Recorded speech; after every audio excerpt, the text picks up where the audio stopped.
So I wanted to make a new series. I know I haven't been on YouTube in a very long time, but I finally have some time in my life now to make content again.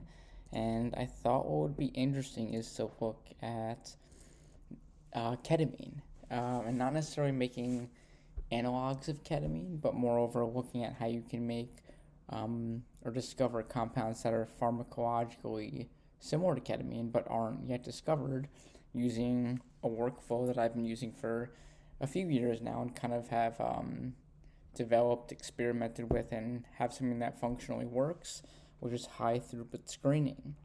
So, first thing I'm going to do is go to the protein data bank.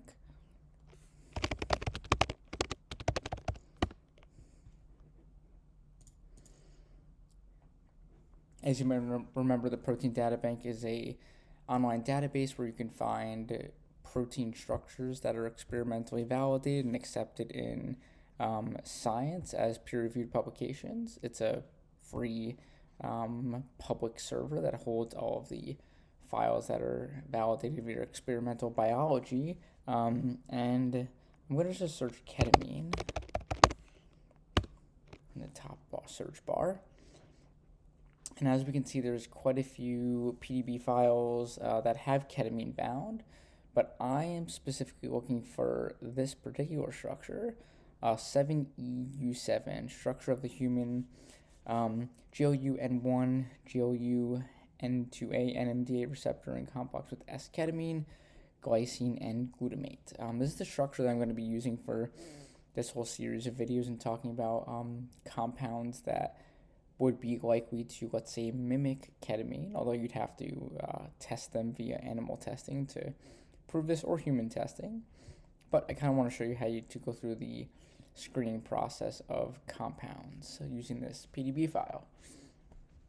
What I'm going to now do is so I'm going to use this crystal structure and screen, not approximately, roughly 14 million compounds from zinc at this PDB file.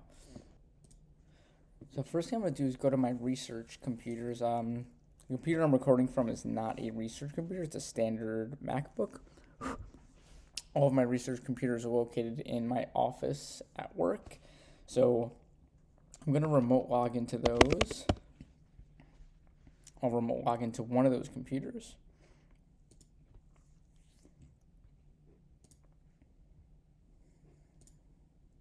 I'm going to I have a bunch of different computers with different labels. I'm going to use my Alienware computer right now. Although, to be totally honest with you, I really dislike this computer a lot. It's a pre-built system that the university I work at bought me for research. But being somewhat experienced with computer building, I really dislike this system. But it is pretty powerful. So I'm running Linux on this particular computer only because most packages that you can use for molecular dynamics and molecular docking tools don't work with Windows. They only work for Linux, and they actually work a lot better on Linux. So this is a Linux OS. This is a Linux Mint, specifically if you're curious. So I'm just going to open up Maestro.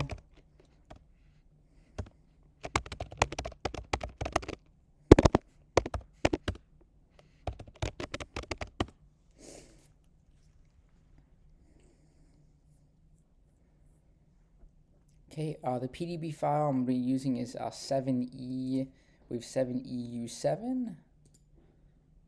So I'm going to go to File, Get PDB, 7EU7, 7EU7, Enter.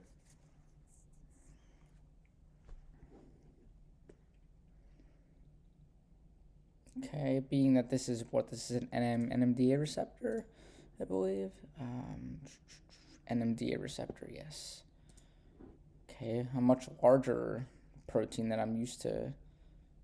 I'm kind of trained on GPCRs, and this is not. NMDA receptor is a very classic ligand-gated ion channel receptor. And I have worked with GABA, so I do have some experience with ligand-gated ion channels. The first thing I'm going to do is I have to prep the protein. But I actually want to see the whole protein. I actually want to see the protein separated out from all of the other compounds in it. All the things that I call co-crystallized junk, but biologists probably wouldn't. I just went to structure, and I'm viewing the protein as alpha helical bundles and beta sheets. I also want to see the ligand a little better. I want to see the ketamine a little bit better. So I'm going to click ligand, go to style. I can use van der Waal radius to see it a little bit larger if I would like.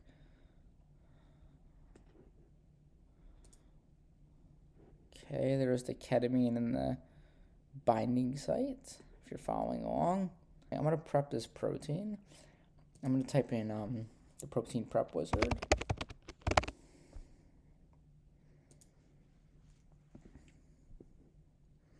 I like the interactive one. I don't like to do it all in one shot because I want to see what's happening at each step personally. I'm going to pre-process it.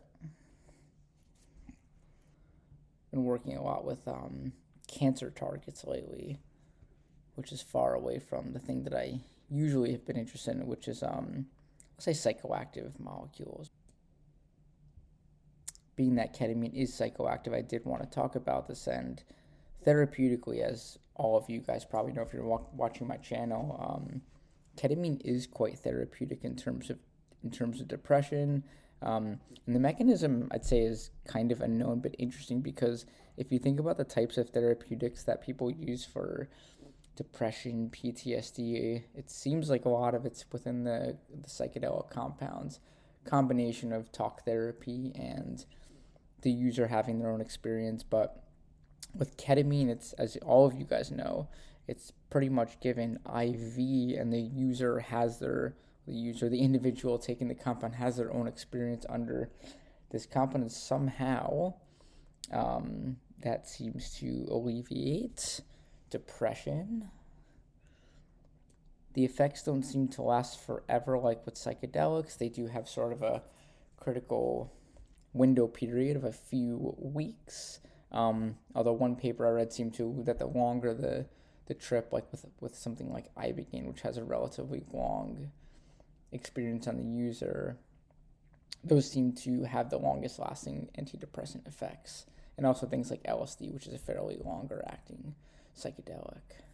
And I have to get the question, people ask me what types of computing power do you need to run a large screen like I'm going to run.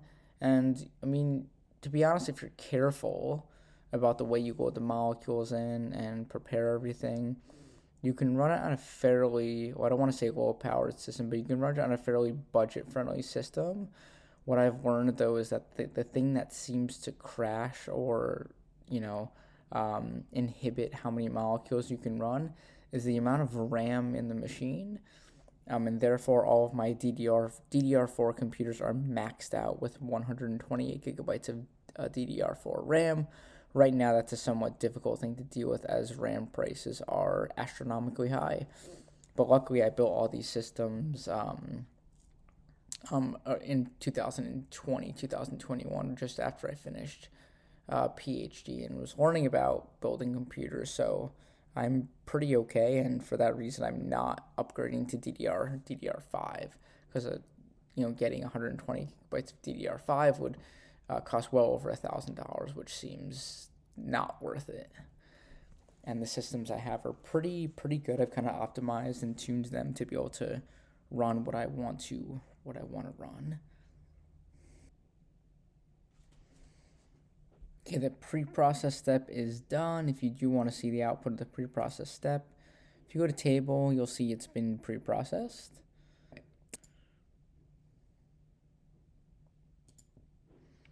I'm going to hit check structure. That'll check for any structural errors. Or things like this. In this case, overlaps. That's saying there's two overlaps with those two hydrogen atoms.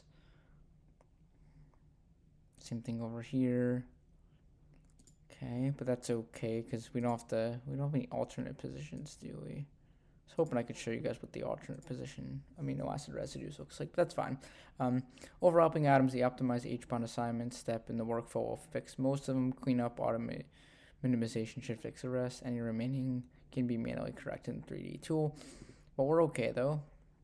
If we just go back to preparation workflow, I'm going to optimize this to adjust the overlapping hydrogen atoms that we just discussed, where we would have clashes. Okay, great. It did the optimization. And then all we have to do, if you want to see the output, you can look at the output file right here.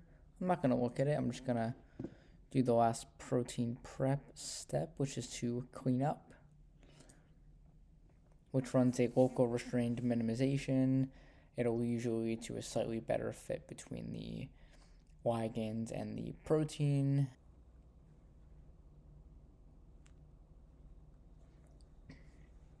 Okay, that job is done. Let's take a look at what we have. I just want to look around a little bit. Mainly this is the player that we really care about, is ketamine, right?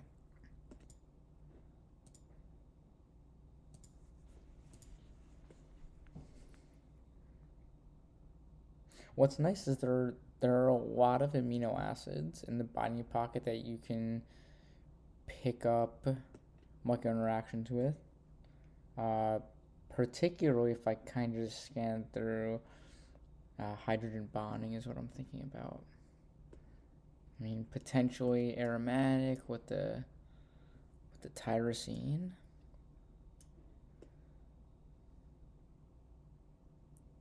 Or cation pi. So we do have it's a nice binding site. Okay, I'm not gonna actually run the screen tonight or start the screen, but the next thing we have to do is create a receptor grid box, which basically is a three-dimensional space that when you run the screen, it tells the large amount of ligands three-dimensionally where we should be looking at in terms of a binding site, which is actually going to be right here. I'm gonna go to tools. I'm gonna go to grid generator.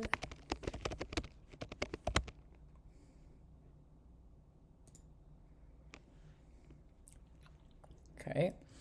It's going to say receptor. It's going to say site constraints. I don't really need any constraints, but it says pick to identify the ligand molecule. And I have this checkbox that says show markers. I'm going to click the ligand to display that box. If I zoom out now, encompassed by the purple square. If you zoom out a little bit, you can see that square a little bit better.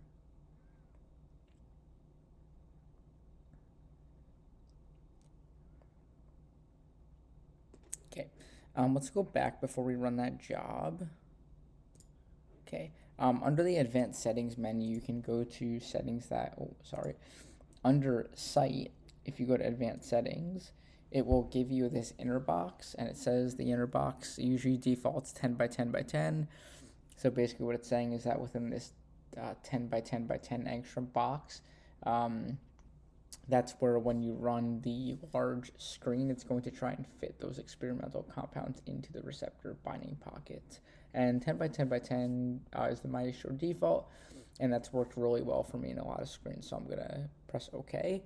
But now you can see the green box, the inner box, and the purple box, which is the outer box. I'm going to hit OK. I'm going to rename this job. Usually what I typically rename the jobs is the name of the PDB ID. In this case, it's 7EU7. And because this one does have multiple ligands in the binding site, it did also have ketamine, and it also had GABA. I'm going to denote that this is the ketamine binding site. So I'm going to do _ketamine. So that I know it's the PDB ID 7EU7 ketamine. This is just my way of naming files. However you want to name files is up to you. I'm going to run this job. And when you run a job in Schrödinger Maestro, it'll appear up here. It'll turn green, and it'll say that job is running. To view the job, you can click it, go to the monitor, double click it. It'll tell us that the job is running. Okay. when the job is finished, it'll tell us that the job is finished. Receptor grid is a pretty fast job. It should only take roughly 60 seconds to complete.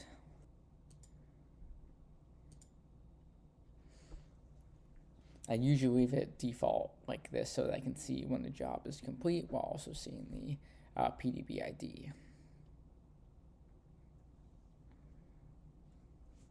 Okay, that job is complete, and that is where I'm going to end this first video.